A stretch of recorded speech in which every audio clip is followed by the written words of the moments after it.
Welcome to my channel learning junction. ਹਾਂਜੀ, ਅੱਜ ਦੀ video ਦੇ ਵਿੱਚ ਆਪਾਂ ਡਿਸਕਸ ਕਰਾਂਗੇ ਇੰਡੀਅਨ ਪੋਲਿਟੀ ਦੇ ਬਹੁਤ ਹੀ ਜ਼ਿਆਦਾ ਇੰਪੋਰਟੈਂਟ ਕੁਐਸਚਨ ਡਿਸਕਸ, ਜੋ ਕਿ ਹਰ ਇੱਕ ਪੇਪਰ ਦੇ ਪੱਖ ਤੋਂ, ਚਾਹੇ ਉਹ ਸਟੇਟ ਲੈਵਲ ਦਾ ਹੋਵੇ ਜਾਂ ਸੈਂਟਰ ਲੈਵਲ ਦਾ, ਬਹੁਤ ਹੀ ਜ਼ਿਆਦਾ ਇੰਪੋਰਟੈਂਟ ਨੇ। ਕਿਉਂਕਿ ਇੰਡੀਅਨ ਪੋਲਿਟੀ ਆ ਜੋ ਹਰੇਕ ਪੇਪਰ ਦੇ ਵਿੱਚ ਪੁੱਛੀ ਜਾਂਦੀ ਆ।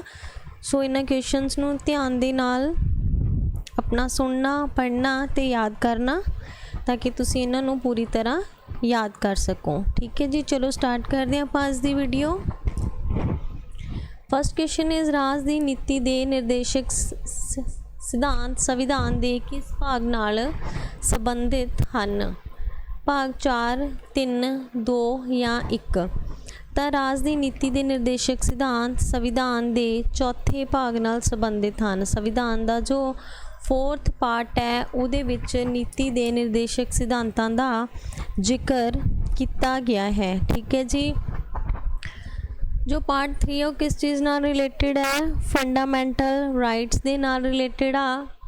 ਪਾਰਟ 2 ਜੋ ਹੈ ਉਹ ਸਿਟੀਜ਼ਨਸ਼ਿਪ ਦੇ ਨਾਲ ਰਿਲੇਟਡ ਹੈ। ਅਤੇ ਪਾਰਟ 1 ਦੇ ਵਿੱਚ ਸਾਡੀ जो बाउंड्री है, कोई नवी स्टेट जो बनना, अल्ट्रेशन ऑफ ओल्ड स्टेट जो है, वो सारी जो जिक्र आंदा है वो पार्ट 1 दे विच आंदा है। ठीक है जी, याद रखना। राज दी नीति दे निर्देशक सिद्धांत 4th पार्ट दे विच लिखे गए ने।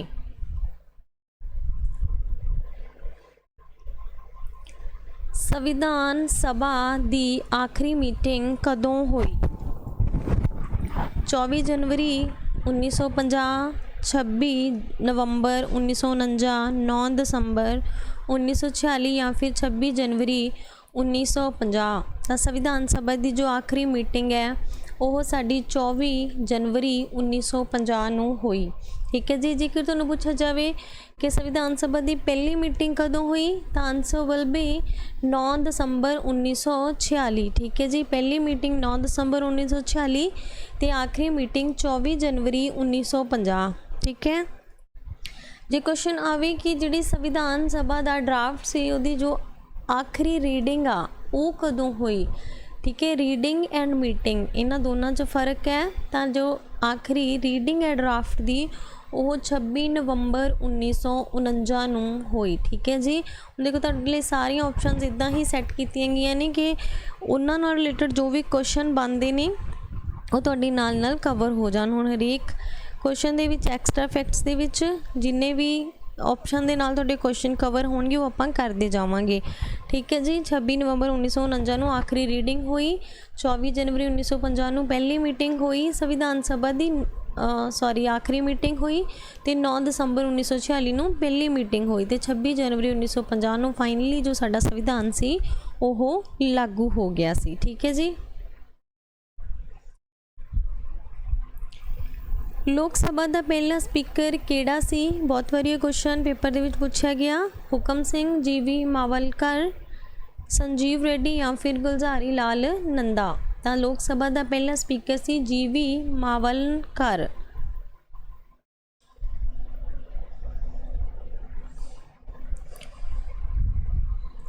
प्रेस की स्वतंत्रता संविधान के किस आर्टिकल नाल संबंधित है? आर्टिकल 15, आर्टिकल 14, आर्टिकल 19 या फिर आर्टिकल 17? पार्ट प्रेस की स्वतंत्रता संविधान के आर्टिकल 19 दे नाल रिलेटेड है। ठीक है जी, आर्टिकल 19।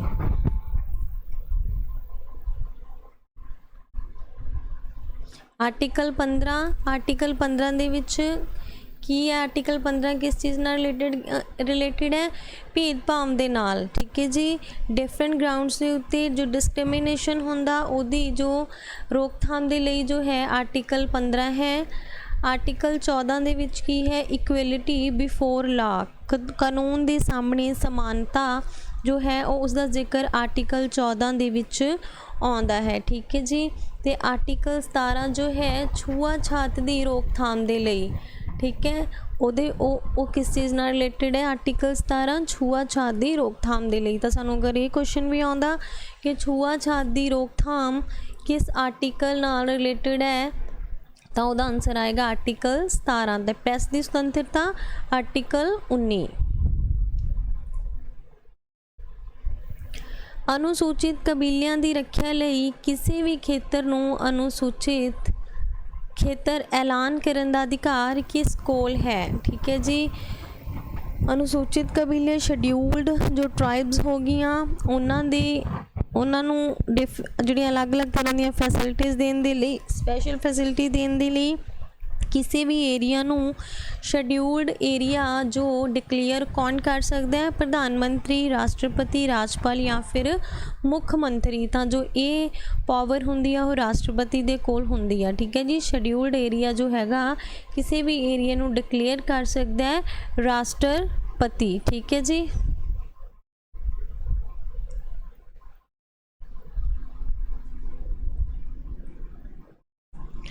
जम्मू ਅਤੇ कश्मीर ਦਾ ਸੰਵਿਧਾਨ ਕਦੋਂ ਲਾਗੂ ਹੋਇਆ। 26 ਜਨਵਰੀ 1957, 26 ਜਨਵਰੀ 1948, 26 ਜਨਵਰੀ 1950 ਜਾਂ ਫਿਰ 26 ਜਨਵਰੀ 1963। ਜੰਮੂ ਅਤੇ ਕਸ਼ਮੀਰ ਦਾ ਸੰਵਿਧਾਨ 26 ਜਨਵਰੀ 1957 ਨੂੰ ਲਾਗੂ ਹੋਇਆ। ਠੀਕ ਹੈ ਜੀ, 26 ਜਨਵਰੀ 1950 ਨੂੰ ਸਾਡਾ ਭਾਰਤ ਦਾ ਸੰਵਿਧਾਨ ਲਾਗੂ ਹੋਇਆ ਅਤੇ 26 ਜਨਵਰੀ 1957 ਨੂੰ ਜੰਮੂ ਅਤੇ ਕਸ਼ਮੀਰ ਦਾ ਸੰਵਿਧਾਨ ਲਾਗੂ ਹੋਇਆ। ਭਾਰਤ ਦਾ ਪਹਿਲਾ ਕਾਨੂੰਨੀ ਅਧਿਕਾਰੀ ਕੌਣ ਹੁੰਦਾ ਹੈ। First law officer of India, attorney general of India, ਰਾਸ਼ਟਰਪਤੀ, ਵਿੱਤ ਮੰਤਰੀ ਜਾਂ ਫਿਰ ਪ੍ਰਧਾਨ ਮੰਤਰੀ। ਭਾਰਤ ਦਾ ਪਹਿਲਾ ਜੋ ਕਾਨੂੰਨੀ ਅਧਿਕਾਰੀ ਹੈ ਉਹ ਅਟਾਰਨੀ ਜਨਰਲ ਆਫ ਇੰਡੀਆ ਹੁੰਦਾ ਹੈ। ਠੀਕ ਹੈ ਜੀ, ਕੁਐਸਚਨ ਵੀ ਬਹੁਤ ਇੰਪੋਰਟੈਂਟ ਹੈ, ਬਹੁਤ ਵਾਰੀ ਐਗਜ਼ਾਮ ਦੇ ਵਿੱਚ ਰਿਪੀਟ ਹੁੰਦਾ ਹੈ। ਜੇ ਸਾਨੂੰ ਪੁੱਛਿਆ ਜਾਵੇ ਕਿ ਭਾਰਤ ਦਾ ਪਹਿਲਾ ਨਾਗਰਿਕ ਕੌਣ ਹੁੰਦਾ ਹੈ, ਦੇਖੋ ਅਸੀਂ ਇੱਦਾਂ ਦੇ ਕੁਐਸਚਨਸ ਦੇ ਵਿੱਚ ਕਨਫਿਊਜ਼ ਹੋ ਜਾਂਦੇ ਹਾਂ। ਉਹੀ ਪੈਨਿਕ ਦੇ ਵਿੱਚ, ਪੇਪਰ ਦੇ ਵਿੱਚ ਸਾਡੇ ਦਿਮਾਗ 'ਤੇ ਜੋ ਪ੍ਰੈਸ਼ਰ ਹੁੰਦਾ ਅਸੀਂ ਕੁਐਸਚਨ ਨੂੰ ਧਿਆਨ ਨਾਲ ਪੜ੍ਹਦੇ ਨਹੀਂ, ਤਾਂ ਅਸੀਂ ਅਲੱਗ ਆਨਸਰ ਕਿਸੇ ਹੋਰ ਦਾ ਹੋਰ ਲਗਾ ਕੇ ਆ ਜਾਂਦੇ ਹਾਂ। ਠੀਕ ਹੈ ਜੀ, ਪਰ ਪੇਪਰ ਹਾਲ ਤੋਂ ਬਾਅਦ ਆਉਂਦੇ ਸਾਰ ਸਾਨੂੰ ਫਿਰ ਯਾਦ ਆ ਜਾਂਦਾ ਵੀ ਉਹ ਇਹਦਾ ਆਨਸਰ ਇਹ ਨਹੀਂ ਸੀ, ਇਹ ਸੀਗਾ। ਇਸ ਲਈ ਪਹਿਲਾਂ ਹੀ ਧਿਆਨ ਨਾਲ ਪੜ੍ਹ ਕੇ ਜਾਓ। ਭਾਰਤ ਦਾ ਜੋ ਪਹਿਲਾ ਕਾਨੂੰਨੀ ਅਧਿਕਾਰੀ ਹੈ ਉਹ ਅਟਾਰਨੀ ਜਨਰਲ ਹੈ, ਪਰ ਭਾਰਤ ਦਾ ਪਹਿਲਾ ਨਾਗਰਿਕ ਜੋ ਹੈ ਰਾਸ਼ਟਰਪਤੀ ਹੈ।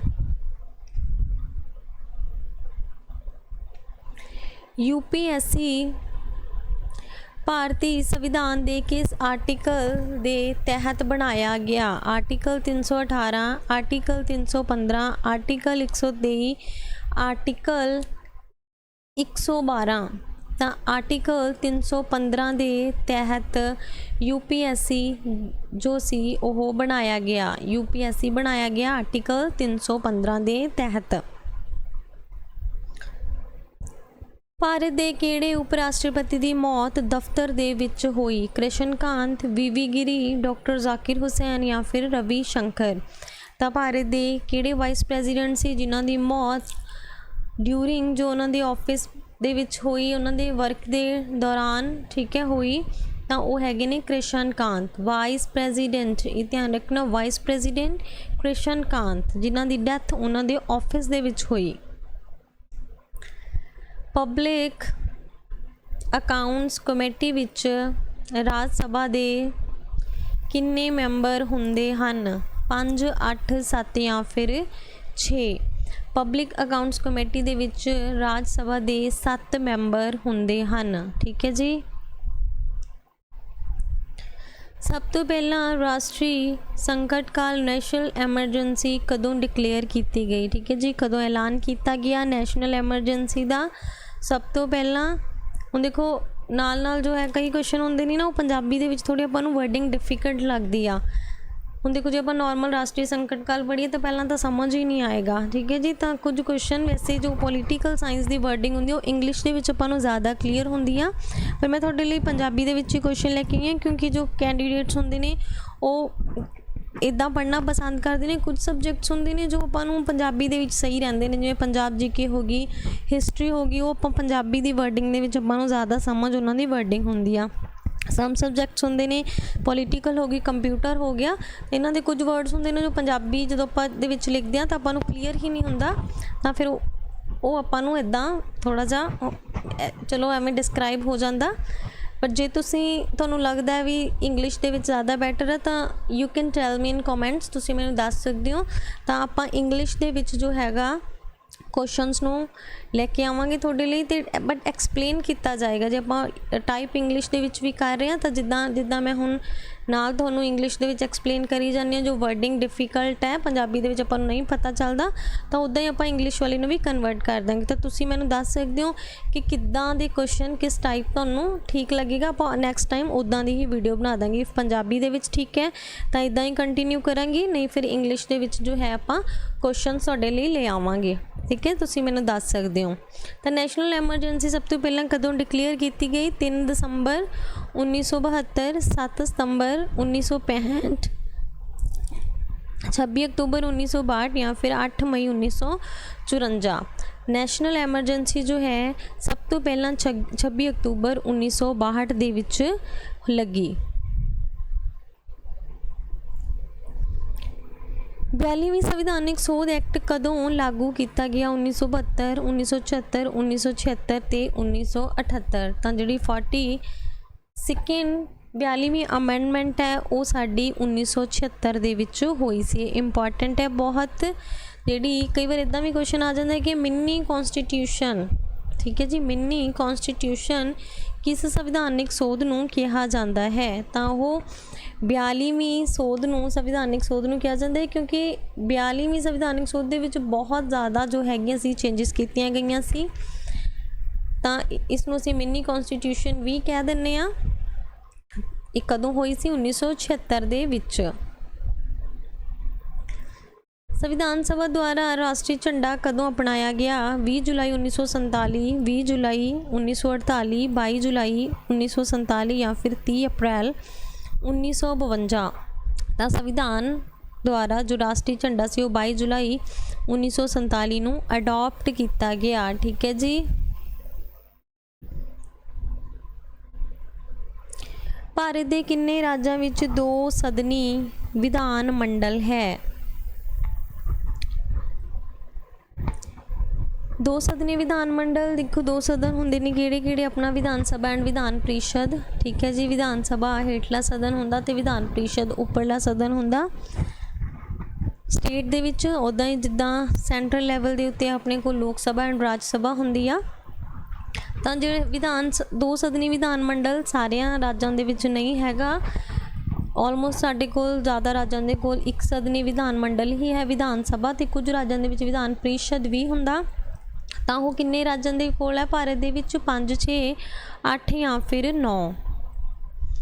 ਤਾਂ ਭਾਰਤ ਦੇ 6 ਰਾਜਾਂ ਦੇ ਕੋਲ ਜੋ ਹੈ ਉਹ 2 ਸਦਨੀ ਵਿਧਾਨ ਮੰਡਲ ਹੈ। ਉਹ ਕਿਹੜੇ ਨੇ? ਉੱਤਰ ਪ੍ਰਦੇਸ਼, ਆਂਧਰਾ ਪ੍ਰਦੇਸ਼, ਮਹਾਰਾਸ਼ਟਰ, ਕਰਨਾਟਕ, ਬਿਹਾਰ ਤੇ ਤੇਲੰਗਾਨਾ। ਠੀਕ ਹੈ ਜੀ। ਇੱਕ ਵਾਰੀ ਰਿਪੀਟ ਕਰਦੀ ਹਾਂ, ਧਿਆਨ ਨਾਲ ਸੁਣ ਲਓ। ਉੱਤਰ ਪ੍ਰਦੇਸ਼, ਆਂਧਰਾ ਪ੍ਰਦੇਸ਼, ਮਹਾਰਾਸ਼ਟਰ, ਕਰਨਾਟਕ, ਬਿਹਾਰ ਐਂਡ ਤੇਲੰਗਾਨਾ। ਇਹਨਾਂ 6 ਰਾਜਾਂ ਦੇ ਕੋਲ ਜੋ ਹੈ 2 ਸਦਨੀ ਵਿਧਾਨ ਮੰਡਲ ਹੈ। ਕਈ ਵਾਰ ਸਾਨੂੰ ਇੱਦਾਂ ਵੀ ਕੁਐਸਚਨ ਬਣ ਕੇ ਆ ਜਾਂਦਾ ਕਿ ਸਾਡੇ ਕੋਲ 3 ਜੋ ਹੈਗੇ ਨੇ ਰਾਜ ਉਹ ਦਿੱਤੇ ਹੁੰਦੇ ਨੇ ਜਿਨ੍ਹਾਂ ਦੇ ਵਿੱਚ 2 ਸਦਨੀ ਵਿਧਾਨ ਮੰਡਲ ਆ, ਤੇ ਇੱਕ ਉਹ ਦਿੱਤਾ ਹੁੰਦਾ ਜਿਹਦੇ ਵਿੱਚ ਨਹੀਂ ਹੈਗਾ। ਤਾਂ ਫਿਰ ਸਾਨੂੰ ਪੁੱਛਿਆ ਜਾਂਦਾ ਵੀ ਇਹਦੇ ਵਿੱਚੋਂ ਕਿਹੜੇ ਜੋ ਰਾਜ ਦੇ ਵਿੱਚ 2 ਸਦਨੀ ਵਿਧਾਨ ਮੰਡਲ ਨਹੀਂ ਹੈਗਾ, ਤਾਂ ਫਿਰ ਆਨਸਰ ਅਸੀਂ ਉਹ ਟਿਕ ਕਰ ਦਾਂਗੇ। ਤਾਂ ਇਹ ਵੀ ਯਾਦ ਰੱਖਣਾ ਜ਼ਰੂਰੀ ਆ ਕਿ ਕਿਹੜੇ ਰਾਜਾਂ ਦੇ ਵਿੱਚ ਜੋ ਹੈ 2 ਸਦਨੀ ਵਿਧਾਨ ਮੰਡਲ ਹੈਗਾ 6 ਰਾਜਾਂ ਦੇ ਵਿੱਚ। ਸੰਵਿਧਾਨ ਦੀ ਪਹਿਲੀ ਸੋਧ ਕਦੋਂ ਹੋਈ? ਸਭ ਤੋਂ ਜਿਹੜੀ ਫਸਟ ਅਮੈਂਡਮੈਂਟ ਹੈ ਸੰਵਿਧਾਨ ਦੀ ਉਹ ਕਦੋਂ ਹੋਈ? 1956, 1950, 1951 ਜਾਂ ਫਿਰ 1976। ਫਸਟ ਅਮੈਂਡਮੈਂਟ ਜੋ ਹੋਈ ਆ ਉਹ 1951 ਦੇ ਵਿੱਚ ਹੋਈ ਹੈ। ਵਰਤਮਾਨ ਵਿੱਚ ਰਾਜ ਸਭਾ ਦੇ ਕੁੱਲ ਕਿੰਨੇ ਮੈਂਬਰ ਹਨ? ਐਟ ਪ੍ਰੈਜ਼ੈਂਟ ਕਿੰਨੇ ਮੈਂਬਰ ਨੇ ਰਾਜ ਸਭਾ ਦੇ? 250, 245, 252 ਜਾਂ ਫਿਰ 552। ਤਾਂ ਐਟ ਪ੍ਰੈਜ਼ੈਂਟ ਜੋ ਰਾਜ ਸਭਾ ਦੇ ਨੇ 245 ਮੈਂਬਰ ਨੇ। ਕੁੱਲ ਮੈਕਸੀਮਮ ਮੈਂਬਰ ਕਿੰਨੇ ਹੋ ਸਕਦੇ ਨੇ? 250 ਰਾਜ ਸਭਾ ਦੇ। ਠੀਕ ਹੈ ਜੀ। ਤੇ ਲੋਕ ਸਭਾ ਦੇ ਕਿੰਨੇ ਹੋ ਸਕਦੇ ਨੇ ਮੈਕਸੀਮਮ ਮੈਂਬਰ? 552। ਠੀਕ ਹੈ। ਤਾਂ ਐਟ ਪ੍ਰੈਜ਼ੈਂਟ ਰਾਜ ਸਭਾ ਦੇ ਕਿੰਨੇ ਮੈਂਬਰ ਨੇ? 245 ਮੈਂਬਰ ਨੇ। 233 ਇਲੈਕਟਡ ਮੈਂਬਰ ਨੇ ਤੇ 12 ਮੈਂਬਰ ਨੇ ਜੋ ਨੋਮੀਨੇਟਡ ਨੇ। ਠੀਕ ਹੈ ਜੀ। ਭਾਰਤ ਦੇ ਚੋਣ ਕਮਿਸ਼ਨਰ ਦਾ ਕਾਰਜਕਾਲ ਕਿੰਨਾ ਹੁੰਦਾ ਹੈ? ਮੁੱਖ ਚੋਣ ਕਮਿਸ਼ਨਰ ਦਾ, ਠੀਕ ਹੈ ਜੀ। 6 ਸਾਲ ਜਾਂ 65 ਸਾਲ ਦੀ ਉਮਰ, 5 ਸਾਲ ਜਾਂ 62 ਸਾਲ ਦੀ ਉਮਰ, 4 ਸਾਲ ਜਾਂ 60 ਸਾਲ ਦੀ ਉਮਰ। ਕਾਰਜਕਾਲ ਨਿਸ਼ਚਿਤ ਨਹੀਂ।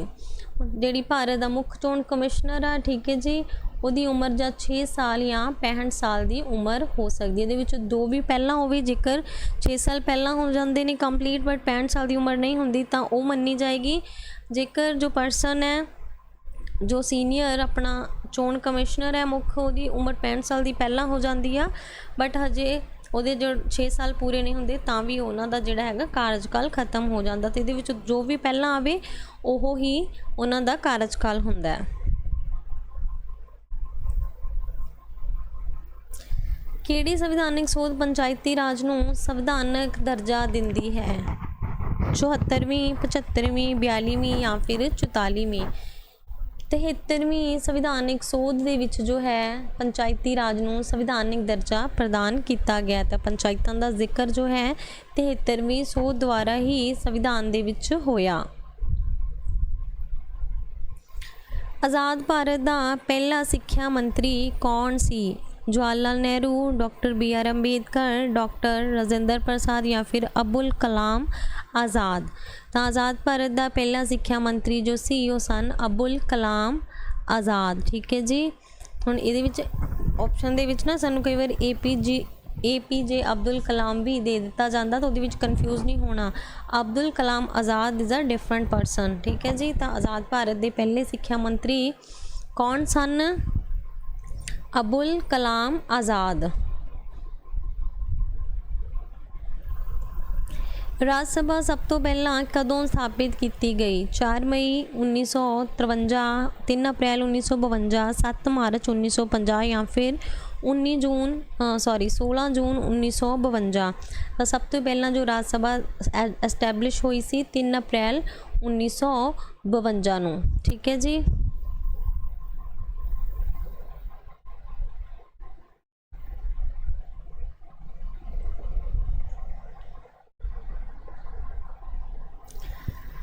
ਭਾਰਤ ਦੇ ਉਪ ਰਾਸ਼ਟਰਪਤੀ ਦੀ ਪਦਵੀ ਦਾ ਜ਼ਿਕਰ ਸੰਵਿਧਾਨ ਦੇ ਕਿਸ ਆਰਟੀਕਲ ਦੇ ਵਿੱਚ ਆਉਂਦਾ ਹੈ? ਆਰਟੀਕਲ ਨਾਲ ਰਿਲੇਟਡ ਵੀ ਕਈ ਵਾਰ ਬਹੁਤ ਕੁਐਸਚਨ ਕਈ ਵਾਰੀ ਕੀ ਆਲਮੋਸਟ ਪੁੱਛੇ ਹੀ ਜਾਂਦੇ ਨੇ ਕਿ ਕਿਹੜਾ ਆਰਟੀਕਲ ਕਿਸ ਚੀਜ਼ ਨਾਲ ਰਿਲੇਟਡ ਆ। ਜ਼ਿਆਦਾਤਰ ਐਗਜ਼ਾਮ ਦੇ ਵਿੱਚ ਕੁਐਸਚਨ ਬਣਦੇ ਨੇ ਤਾਂ ਆਰਟੀਕਲਸ ਜੋ ਹੈਗੇ ਨੇ ਉਹ ਆਪਣੇ ਧਿਆਨ ਨਾਲ ਯਾਦ ਰੱਖਣਾ। ਆਰਟੀਕਲਸ ਦੇ ਉੱਤੇ ਆਪਾਂ ਇੱਕ ਅਲੱਗ ਤੋਂ ਵੀਡੀਓ ਵੀ ਬਣਾ ਦਾਂਗੇ। ਸਾਰੇ ਆਰਟੀਕਲਸ ਇਹ ਜਿੰਨੇ ਵੀ ਇੰਪੋਰਟੈਂਟ ਨੇ, ਇੱਦਾਂ ਦਾ ਆਰਟੀਕਲ ਬਹੁਤ ਜ਼ਿਆਦਾ ਨੇ ਬਟ ਮੇਨ ਜੋ ਇੰਪੋਰਟੈਂਟ ਨੇ ਜੋ ਜ਼ਿਆਦਾਤਰ ਪੇਪਰ ਦੇ ਵਿੱਚ ਪੁੱਛੇ ਜਾਂਦੇ ਨੇ ਉਹਦੇ ਲਈ ਇੱਕ ਅਲੱਗ ਤੋਂ ਵੀਡੀਓ ਆਪਾਂ ਬਣਾਵਾਂਗੇ ਕਿ ਕਿਹੜਾ ਆਰਟੀਕਲ ਕਿਸ ਚੀਜ਼ ਨਾਲ ਰਿਲੇਟਡ ਆ, ਠੀਕ ਹੈ ਜੀ।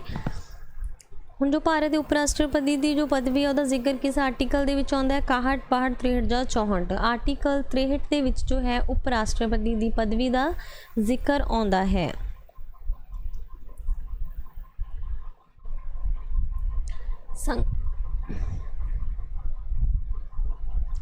ਸੰਕਟਕਾਲੀਨ ਵਿਵਸਥਾਵਾਂ ਐਮਰਜੈਂਸੀ ਪ੍ਰੋਵੀਜ਼ਨਸ ਦਾ ਵਰਣਨ ਸੰਵਿਧਾਨ ਦੇ ਕਿਸ ਭਾਗ ਵਿੱਚ ਕੀਤਾ ਗਿਆ ਹੈ?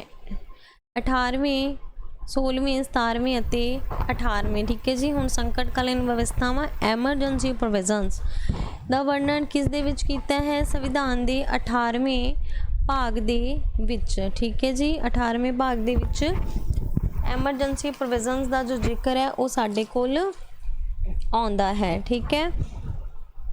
ਹੁਣ ਜੋ ਆਰਟੀਕਲ 16 ਹੈ ਉਹ ਪਾਰਟ 16 ਹੈ ਉਹ ਕਿਸ ਚੀਜ਼ ਨਾਲ ਰਿਲੇਟਡ ਆ?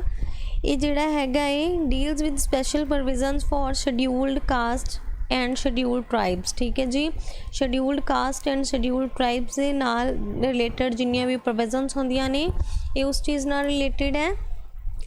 ਆਰਟੀਕਲ 17 ਜੋ ਹੈ ऑफिशियल लैंग्वेज ਦੇ ਨਾਲ ਰਿਲੇਟਡ ਹੈ, ਠੀਕ ਹੈ ਜੀ। ਤੇ ਪਾਰਟ ਦੀ ਗੱਲ ਕਰ ਰਹੇ ਹਾਂ ਆਪਾਂ। ਜੋ ਪਾਰਟ 20 ਹੈ ਉਹ ਅਮੈਂਡਮੈਂਟਸ ਦੇ ਨਾਲ ਰਿਲੇਟਡ ਹੈ। ਡੀਲਸ ਵਿਦ ਜੋ ਅਮੈਂਡਮੈਂਟਸ ਆਫ ਕੌਂਸਟੀਟਿਊਸ਼ਨ ਦੇ ਵਿੱਚ ਜਿਹੜੀਆਂ ਵੀ ਅਮੈਂਡਮੈਂਟ ਹੁੰਦੀਆਂ ਨੇ ਉਹਦੇ ਨਾਲ ਜੋ ਰਿਲੇਟਡ ਹੈ ਪਾਰਟ 20। ਇਹ ਵੀ ਕੁਐਸਚਨ ਆ ਜਾਂਦਾ ਹੈ ਕਿ ਜੋ ਅਮੈਂਡਮੈਂਟਸ ਨੇ ਕੌਂਸਟੀਟਿਊਸ਼ਨ ਦੀਆਂ ਉਹਨਾਂ ਦਾ ਵਰਣਨ ਸੰਵਿਧਾਨ ਦੇ ਕਿਸ ਭਾਗ ਦੇ ਵਿੱਚ ਕੀਤਾ ਗਿਆ ਹੈ? ਤਾਂ 20ਵੇਂ ਭਾਗ ਦੇ ਵਿੱਚ ਆਏਗਾ, ਠੀਕ ਹੈ ਜੀ। ऑफिशियल लैंग्वेजेस ਜੋ ਹੈਗੀਆਂ ਨੇ ਉਹ 17ਵੇਂ ਭਾਗ ਦੇ ਵਿੱਚ ਉਹਨਾਂ ਦਾ ਵਰਣਨ ਆ ਤੇ ਸ਼ੈਡਿਊਲਡ ਟ੍ਰਾਈਬਸ ਤੇ ਐਂਡ ਕਾਸਟ ਦੀਆਂ ਜੋ ਪ੍ਰੋਵੀਜ਼ਨਸ ਨੇ ਉਹ ਪਾਰਟ 16 ਦੇ ਨਾਲ ਰਿਲੇਟਡ ਨੇ। ਠੀਕ ਹੈ ਜੀ। ਤਾਂ 18ਵਾਂ ਭਾਗ ਹੈ ਜੋ ਉਹ ਐਮਰਜੈਂਸੀ ਪ੍ਰੋਵੀਜ਼ਨਸ ਦਾ ਵਰਣਨ ਉਹਦੇ ਵਿੱਚ ਕੀਤਾ ਗਿਆ। ਰਾਜ ਸਭਾ ਦਾ ਮੈਂਬਰ ਬਣਨ ਲਈ ਘੱਟੋ ਘੱਟ ਉਮਰ ਕਿੰਨੀ ਹੁੰਦੀ ਹੈ? 30 ਸਾਲ, 25 ਸਾਲ, 27 ਸਾਲ ਜਾਂ ਫਿਰ 35 ਸਾਲ। ਹੁਣ ਦੇਖੋ ਇਹਦਾ ਆਨਸਰ ਸਭ ਨੂੰ ਹੀ ਪਤਾ ਹੋਣਾ, ਪਰ ਇੱਦਾਂ ਦੇ ਕੁਐਸਚਨ ਵੀ ਅਸੀਂ ਗਲਤ ਕਰੇ ਆਉਂਦੇ ਹਾਂ ਪੇਪਰ ਦੇ ਵਿੱਚ, ਕਨਫਿਊਜ਼ਨ ਦੇ ਵਿੱਚ, ਕਿਉਂਕਿ ਦੇਖੋ ਉੱਥੇ ਕਈ ਵਾਰੀ ਸਾਨੂੰ ਪਤਾ ਕੀ ਪੁੱਛ ਲਿਆ ਜਾਂਦਾ, ਹੇਠਲਾ ਸਦਨ ਐਂਡ ਉੱਪਰਲਾ ਸਦਨ। ਤਾਂ ਇਹਦੇ ਵਿੱਚ ਅਸੀਂ ਬੜੇ ਕਨਫਿਊਜ਼ ਹੁੰਦੇ ਹਾਂ, ਕਿਉਂਕਿ ਜੋ ਲੋਕ ਸਭਾ ਦੇਖੋ ਉਹਨੂੰ ਅਸੀਂ ਉੱਪਰਲਾ ਸਦਨ ਸਾਡੇ ਮਾਈਂਡ ਦੇ ਵਿੱਚ ਆ ਜਾਂਦਾ, ਕਨਫਿਊਜ਼ਨ ਹੋ ਜਾਂਦੀ ਆ। ਤਾਂ ਲੋਕ ਸਭਾ ਜੋ ਹੈ ਉਹ ਹੇਠਲਾ ਸਦਨ ਹੈ, ਰਾਜ ਸਭਾ ਜੋ ਹੈ ਉਹ ਉੱਪਰਲਾ ਸਦਨ ਆ। ਠੀਕ ਹੈ। ਤਾਂ ਧਿਆਨ ਰੱਖਣਾ, ਕਈ ਵਾਰ ਆਪਾਂ ਨੂੰ ਕੁਐਸਚਨ ਪਾਇਆ ਜਾਂਦਾ ਕਿ ਹੇਠਲੇ ਸਦਨ ਦੇ ਮੈਂਬਰ ਬਣਨ ਲਈ ਘੱਟੋ ਘੱਟ ਕਿੰਨੀ ਉਮਰ ਚਾਹੀਦੀ ਆ, ਜਾਂ ਉੱਪਰਲੇ ਸਦਨ ਦੇ ਮੈਂਬਰ ਬਣਨ ਲਈ ਘੱਟੋ ਘੱਟ ਕਿੰਨੀ ਉਮਰ ਚਾਹੀਦੀ ਆ। ਤਾਂ ਇਹ ਵੀ ਨਾਲ ਨਾਲ ਰਿਮੈਂਬਰ ਰੱਖਣਾ। ਤਾਂ ਰਾਜ ਸਭਾ ਜੋ ਉੱਪਰਲਾ ਸਦਨ ਹੈ ਉਹਦੇ ਲਈ ਸਾਨੂੰ 30 ਸਾਲ ਦੀ ਏਜ ਹੋਣੀ ਚਾਹੀਦੀ ਉਹਦਾ ਮੈਂਬਰ ਬਣਨ ਦੇ ਲਈ, ਤੇ ਲੋਕ ਸਭਾ ਜੋ ਕਿ ਹੇਠਲਾ ਸਦਨ ਆ ਉਹਦੇ ਲਈ ਸਾਡੀ ਜੋ ਏਜ ਆ ਉਹ 25 ਸਾਲ ਹੋਣੀ ਚਾਹੀਦੀ ਹੈ।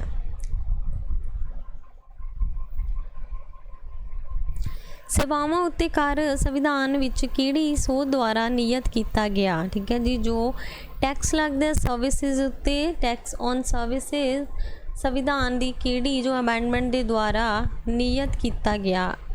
88ਵੀਂ, 42ਵੀਂ, 52ਵੀਂ ਤੇ 54ਵੀਂ।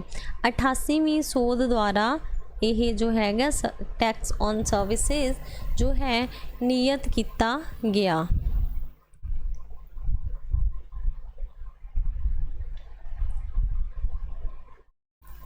ਕਿਹੜੀ ਸੰਵਿਧਾਨਿਕ ਸੋਧ ਦੁਆਰਾ ਦਿੱਲੀ ਨੂੰ ਰਾਸ਼ਟਰੀ ਰਾਜਧਾਨੀ ਦਾ ਦਰਜਾ ਦਿੱਤਾ ਗਿਆ? 67ਵੀਂ, 68ਵੀਂ, 69th, 69ਵੀਂ ਜਾਂ ਫਿਰ 70ਵੀਂ। ਠੀਕ ਹੈ ਜੀ। 69ਵੀਂ ਸੰਵਿਧਾਨਿਕ ਸੋਧ ਦੁਆਰਾ ਦਿੱਲੀ ਨੂੰ ਰਾਸ਼ਟਰੀ ਰਾਜਧਾਨੀ ਦਾ ਦਰਜਾ ਦਿੱਤਾ ਗਿਆ। ਸੰਵਿਧਾਨ ਦੇ ਕਿਸ ਭਾਗ ਵਿੱਚ ਨਗਰ ਪਾਲਿਕਾਵਾਂ ਦੀ ਵਿਵਸਥਾ ਦਾ ਵਰਣਨ ਕੀਤਾ ਗਿਆ ਹੈ? 9A, 9, 8 ਜਾਂ ਫਿਰ 7।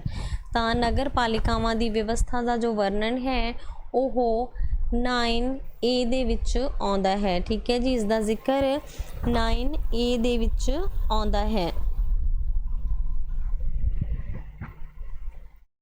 9B, ਕਈ ਵਾਰ 9B ਵੀ ਪੁੱਛਿਆ ਜਾਂਦਾ। ਤਾਂ ਇਹ ਕਿਸ ਚੀਜ਼ ਨਾਲ ਡੀਲ ਕਰਦਾ? ਆਪਣਾ ਕੋਆਪਰੇਟਿਵ ਸੁਸਾਇਟੀਜ਼ ਦੇ ਨਾਲ। ਠੀਕ ਹੈ ਜੀ। 9A ਜੋ ਹੈ ਨਗਰ ਪਾਲਿਕਾਵਾਂ, ਜੋ 9B ਆ ਉਹ ਕੋਆਪਰੇਟਿਵ ਸੁਸਾਇਟੀ ਦੇ ਨਾਲ ਰਿਲੇਟਡ ਹੈ। ਠੀਕ ਹੈ ਜੀ। ਤੇ ਨਾਰਮਲੀ ਜੋ 9 ਹੈ ਉਹ ਪੰਚਾਇਤੀ ਰਾਜ ਦੇ ਨਾਲ ਰਿਲੇਟਡ ਹੈ। ਠੀਕ ਹੈ ਜੀ। 9 ਹੈ ਪੰਚਾਇਤੀ ਰਾਜ ਦੇ ਨਾਲ ਰਿਲੇਟਡ। 9A ਜੋ ਹੈ ਮਿਊਨਿਸਪੈਲਿਟੀਜ਼ ਦੇ ਨਾਲ ਰਿਲੇਟਡ, ਨਗਰ ਪਾਲਿਕਾਵਾਂ ਦੇ ਨਾਲ ਰਿਲੇਟਡ, ਤੇ 9B ਜੋ ਹੈ ਕੋਆਪਰੇਟਿਵ ਸੁਸਾਇਟੀਜ਼ ਦੇ ਨਾਲ ਰਿਲੇਟਡ ਹੈ। ਠੀਕ ਹੈ ਜੀ।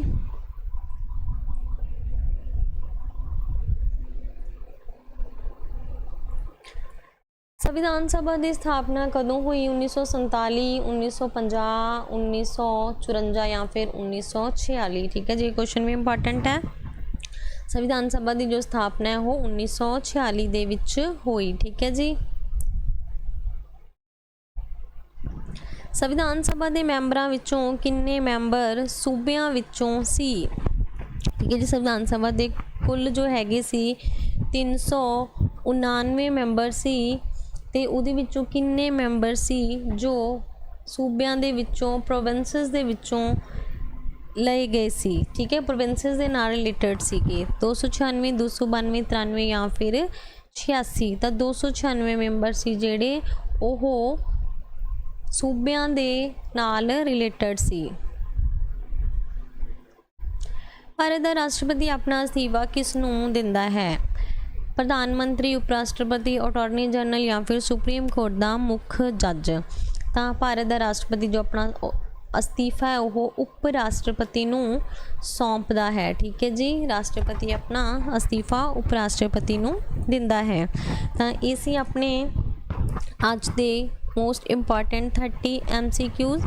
ਵੀਡੀਓ ਨੂੰ ਲਾਈਕ ਜ਼ਰੂਰ ਕਰਿਓ, ਸ਼ੇਅਰ ਜ਼ਰੂਰ ਕਰਿਓ, ਤੇ ਕਮੈਂਟਸ ਦੇ ਵਿੱਚ ਜ਼ਰੂਰ ਦੱਸਿਓ ਕਿ ਕਿੱਦਾਂ ਦੀ ਤੁਹਾਨੂੰ ਇਹ ਵੀਡੀਓ ਲੱਗੀ, ਯੂਜ਼ਫੁਲ ਲੱਗੀ। ਤੇ ਵੀਡੀਓ ਨੂੰ ਸ਼ੇਅਰ ਕਰੋ ਤਾਂ ਕਿ ਬਾਕੀਆਂ ਤੱਕ ਵੀ ਜੋ ਇਹ ਕੰਟੈਂਟ ਪਹੁੰਚ ਸਕੇ। ਤੇ ਚੈਨਲ ਨੂੰ ਸਬਸਕ੍ਰਾਈਬ ਕਰੋ ਤਾਂ ਕਿ ਸਭ ਤੋਂ ਪਹਿਲਾਂ ਵੀਡੀਓ ਤੁਸੀਂ ਜੋ ਹੈ ਗੈਟ ਕਰ ਸਕੋ ਜਦੋਂ ਵੀ ਆਪਾਂ ਅਪਲੋਡ ਕਰੀਏ। Thank you, thanks for watching.